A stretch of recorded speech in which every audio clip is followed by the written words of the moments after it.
we have notifications enabled on the app. And we have Mariana here from Infiom today in this special edition and comeback. Welcome, Mariana. Thank you for coming and sharing some time with the Bondex. Thank you, Ignacio and Eduardo, and looking forward to meeting the Bondex community. And to give a little bit of background on Infiom, it's a global accelerator for new ventures and enterprise onboarding to the Metaverse and Web3 space. They support the adoption and growth of a variety of emerging tech and disruptive technology ecosystems while providing access to capital and resources to untapped communities.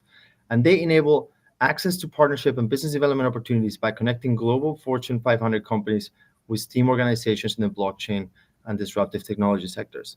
And I love this. I think it's really needed. In order to enable mass adoption, we need those Fortune 500 companies to come into the space. So you guys are the intersection of young companies and entrepreneurs and high tech and the more established institutions that also need to kind of adopt this technology or be disrupted, right? So I'd love to hear a little bit more about Infiom and how you ended up at Infiom. Certainly. So I spent most of my career in acceleration. Started very early on. After business school, I ended up creating the very first digital media incubator at KPMG here in Los Angeles. It was a global accelerator, and we launched about 2 dozen ventures at the time. Got funding from Kleiner, Sequoia, Hammer, Winblad, all the top tier VCs, and then top tier tech companies like Intel, HP, etc. And it was launched literally months within, maybe few months right after Idea Lab launched, which was the very first one, probably on the planet. Um, and we built this model that was using resources from KPMG to help the nascent startups versus Idea Lab having this really smart guy coming up with great ideas and then attracting top tier talent like you guys do here to these ventures. But they didn't have that corporate infrastructure support. So early on, we realized that having the Fortune 500 participation early on in a ways that's supportive and not challenging to the startups really allows the ecosystem to thrive. And then bringing that to today's date, many accelerators, board of directors, board of advisors functions later, as we looked at the space in 2019. In 2018, I was running Bid Angels globally, which was the first angel network that invested in the launch of Ethereum. So I saw firsthand how the ventures were launching the crypto space, and it was very chaotic in some ways. And the early adopters were extremely visionary. All the Bid Angels are amazing, and the way they saw the future was amazing, but it was a very early stage of adoption, right? So when we created Infiom in 2019, after the second downturn, major downturn, etc., we thought that the world is going to have to enter these technologies in a systematic, strategic, more organized way, and it will need help from both sides. And that's why we created Infiom. Okay, thank you for that answer. And makes sense. So I guess, the world of blockchain explodes, or it really is in its nascent stage, and things were a bit chaotic in terms of capital allocation. I think it's matured a lot, right, from the kind of Wild West white paper ICO to 2017 time to now, in which I think it looks a lot more than traditional venture. But for our listeners, it would be useful for them to know what's the difference between VC and what's an accelerator. What does an accelerator do exactly? Yeah, and so if you look at that world that we sort of, I was part of the foundation of that world of the acceleration, right? And spend most of my career in it. It got very organized. And so the accelerators, the incubators usually get into an early stage opportunity. They're there before venture capitalists, and they're basically in a more of a gambling stage of the business, if you can call it that. It's more of a, long shot to make sure that these businesses actually have a chance at succeeding. You're there before any institutional money comes in. So you have to assess the team. You have to assess the size of opportunity. You have to help it in some way to get to the next level, as most nascent ventures fail. So the incubators and accelerators became a little bit more corporate over the last few decades, and they do certain things. They provide office space, they provide some money early on, they allow people to mix and mingle with other startups so they can recruit talent, if they need a marketing talent, financial talent for CFO, CTO, etc. So the accelerators are early money and therefore higher probability of failure. They usually take a large percentage of the company for that. It became anywhere up to maybe 10% of the company. And then venture capital comes in as the first institutional money, and they take somewhere between 25 and 35%, like in Series A. That became sort of a standard model, but you were trying to find the best accelerator to introduce you to best venture capital, to introduce you to best subsequent capital, to take you public or to exit in an M&A transaction. The model got very developed by many very smart accelerators and venture capitalists around, on the planet Earth, but it became longer and longer to success, right? So we were writing checks, a decade ago maybe, and waiting 7 to 14 years for an exit, right? When the blockchain market developed and the exchanges developed and the tokenization developed, the path to exit was 30 to 90 days versus 7 to 14 years. This is what's allowed the entire blockchain ecosystem to develop to the point that we have today. And the VCs loved it. They loved the liquidity of it. They loved the fact that you can launch a venture and all of a sudden you can show an uptake in either TVL or user adoption that's in millions versus waiting 7 to 14 years for some exit strategy. So the market became quite chaotic. And that's kind of why we exist, because we feel that we can create some order out of the chaos and help the companies that have a shot get to that next level optimally. That was a very complete answer. I appreciate that. And that is I guess one of the big innovations of crypto has been that liquidity, right? Of essentially taking companies public at the ideation stage or the early stages of a company, which has its pros and cons. But I guess the accelerator or Infiom's role is, garnering quality and then betting on and giving the resources to those founders to make a good company. And that would be my next question is, when you guys are taking people into your accelerator program, and this is for all abundance to listen, what's important to pick out in a founder? How do you guys go about, filtering and assessing the companies that you select? So I'll look at this last project we worked on with the BNB chain, which is the largest chain now in our ecosystem of of layer ones.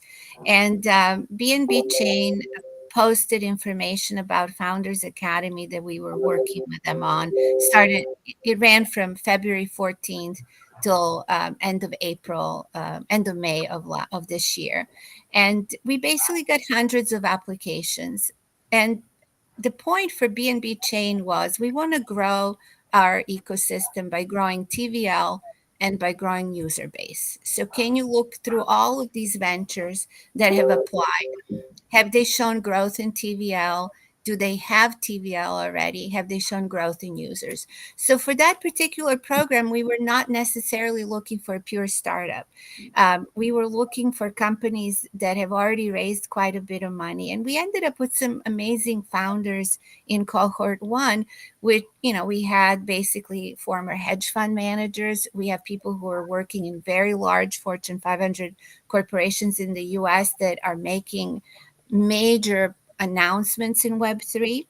We had people who are on the Cointelegraph's top 100 CEOs in crypto. We had different types of, I would say, scientists that are changing, that have made major technological progress in their area of expertise. And so we looked really for excellence and track record and ability to deliver. That's really hard to find. When you're first starting out at a very seed stage of this, you may have a track record, but you may not have the uptake. Then, you may have the uptake, but you may not have the track record that some of these companies are looking for. So as you approach an accelerator, you need to think through what do I have to offer to that particular ecosystem, and how are they going to help me as an entrepreneur get there? So that's kind of what ended up happening with that particular project. We're working with a large derivatives exchange right now, one of the largest on the planet, that's launching an accelerator. And their cohort 2 is all about ZKMLs and AI integration with Web3. And so for that particular one, it's not as much about TVL and uptake as it is what's the breakthrough technology that's going to drive the adoption of those two areas of development. So it really is specific on what the market needs at a different time and with different partners that we work with. That's I'm wondering. It's an interesting intersection that you're in, especially with the Fortune 500 companies, because part of the problem when you're, I guess, when you're a startup, usually you cater to other SMB companies, and then you mature and you iterate your technology until you can actually sell to a Fortune 500 company, right? Because the sales cycles are much tougher. The data policies and security and everything is much stricter, so it takes a long time. So how do you go about bridging startups to Fortune 500 companies? Because I see the benefit for both. One, you get, for the Fortune 500 companies, you get access to disruptive technology early, and for the companies, for the startups, you get to scale your products and services to a large scale if these companies back you. Apart from the credibility that their brands come right with. So I'd love to know, how do you go about managing or bridging that gap between them? Well, I can tell you what did and didn't work in the last decade of this. We worked very closely with the blockchain labs and incubators at some of the larger companies, like IBM had one and a bunch of other companies had one. And what didn't work is they invested the way that they always invested, which is some technology, maybe some money, um, some PR kind of components, and then that particular venture had tokens. And then inside this globally traded public company, you have these liquidity instruments that regulators all over the world have different opinions about. That didn't work. So we kind of learned that applying that venture capital model we established at the beginning of this conversation to the Web3 models just didn't quite make it right.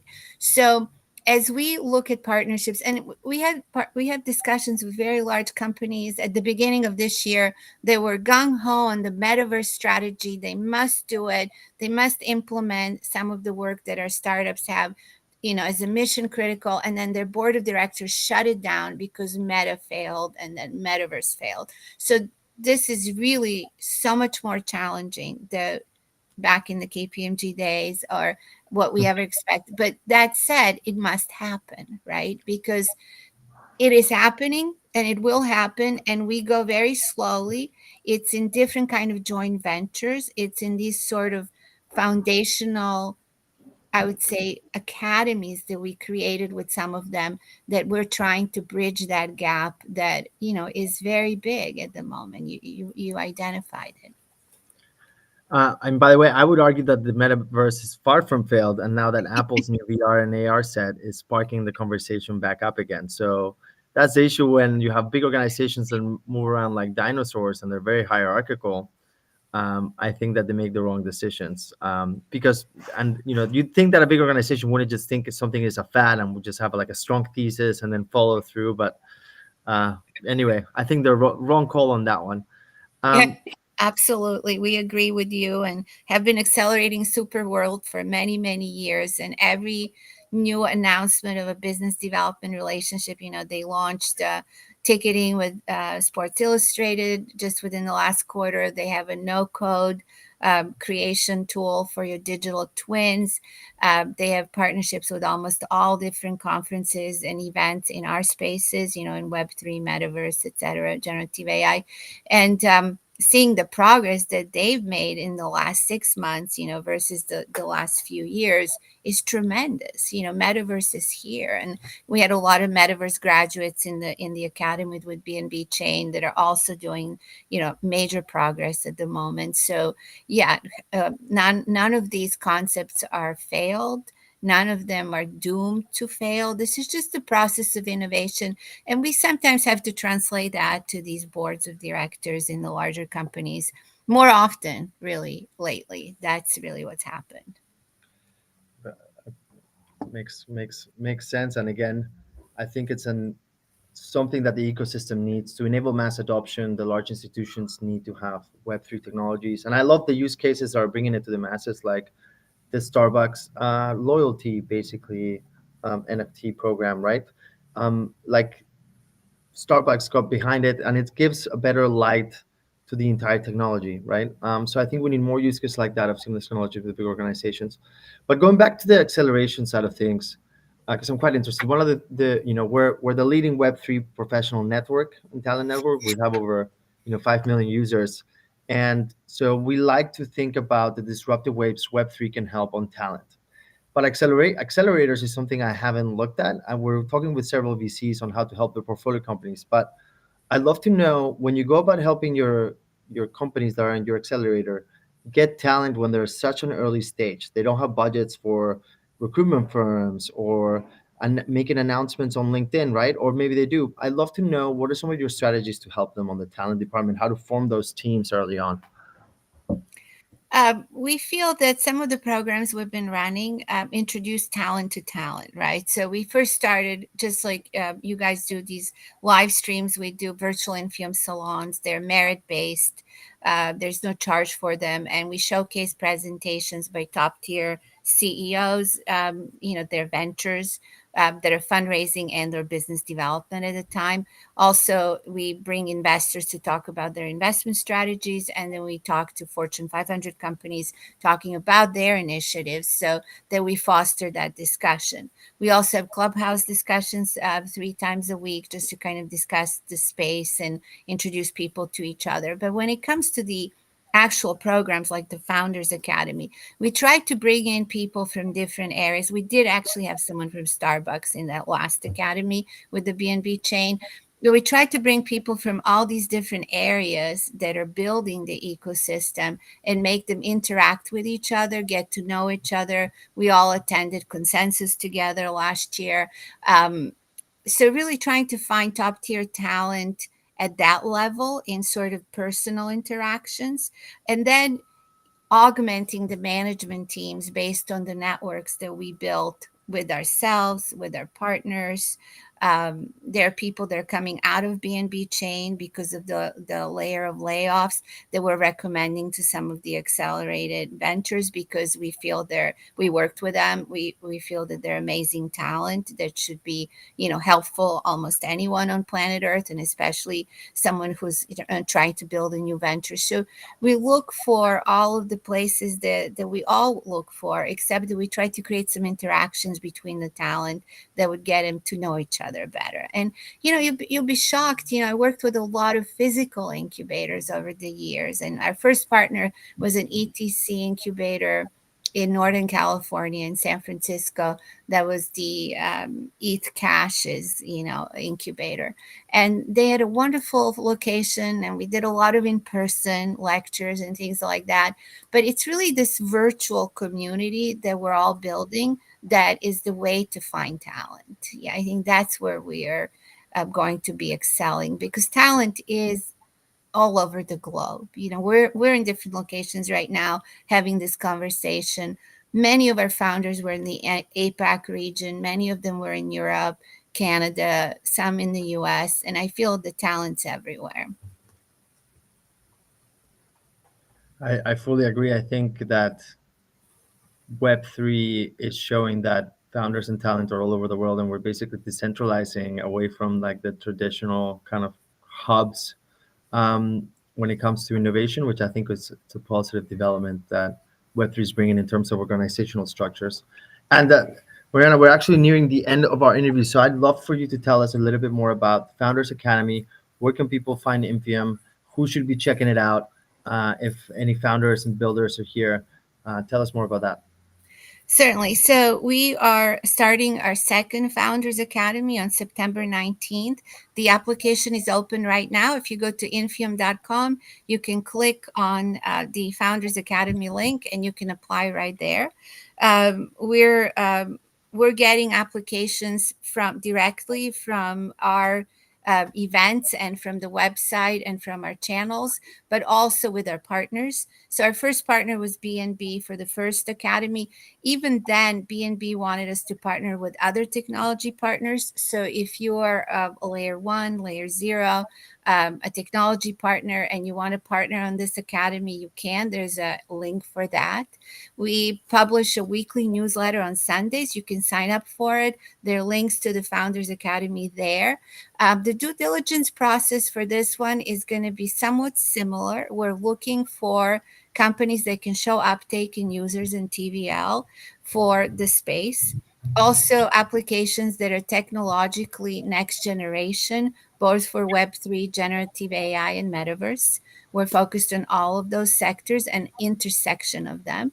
And we will be reviewing them, and our partners will be reviewing them. BNB Chain, BD Team, which was quite large, in the first academy, reviewed all of them. We reviewed all of them. So there's a lot of due diligence, and we go through interviews. So once you apply and you are kind of sent to the interview, you may be interviewing with me, you may be interviewing with one of the tech partners, and then maybe both. And then finally we will be announcing the next cohort between September 9th and September 15th. So you will know that you've been sort of called to join us. If you haven't joined, you applied for the first cohort or you applied for the second cohort and you didn't get invited to that academy, there's always next one. We try to do two of them per year. They're 10 weeks long, and it's about a 5 to 7 hour commitment each week. So it's not a lot of time, and you can always join at the next one. But also we have other programs, so you can present at the salon to get into the system. You can come and talk to us in the clubhouse. We can learn more in those discussions from you. You can always spend a little more time to get to that sort of at bat for these. These academies are very sort of high intensity competitive situations, but one can improve their odds by participating in all of our programs. Thank you very much, Mariana. And I encourage everyone to go check out Infiom.com and check out their founders program for everyone here who is starting a company in the early stages, and any builders in Web3 who might want to jump in one of the startups that are part of the program. Thank you, Mariana, for your time. And thank you all, Bondex, for tuning in. We'll be back next week for another live stream. Thank you very much. Thank you for Have a doing great the day. good work that you do.